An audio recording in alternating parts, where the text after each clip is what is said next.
Kaya pala ganito ang naging resulta ng kapalaran ko. Kasi alam ng Diyos na kaya ko. Sa edad kong to, napagod na akong magmadali.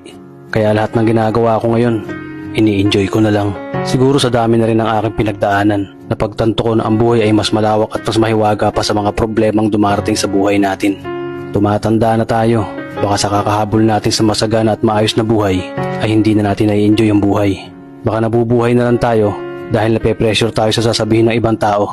Marami na rin akong mga naging maling desisyon sa buhay, pero lahat yun nagsilbing aral sa akin. At natuto ako sa mga pagkakamali ko. May mga taong sobra nating mamahalin at bibigyan ng halaga, pero ibabalik lang sa atin ay kabiguan at matinding trauma.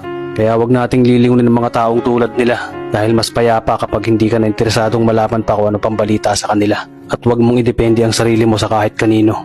Tandaan mo, kahit sarili mong anino, iiwan ka din nito kapag madilim na ang paligid mo. Kailangan natin matutunan na huwag ikumpara ang sarili natin sa iba, dahil hindi natin laban ang laban nila. Karera mo to, di nila karera. Dahil ang buhay ay hindi naman nasusukat sa kung sino ang mayaman, kundi kung sino ang payapa. Kaya galingan mo lang palagi tol, dahil napakaraming tao mapanghusga, hihilahin ka pababa. At lagi mo tong tatandaan.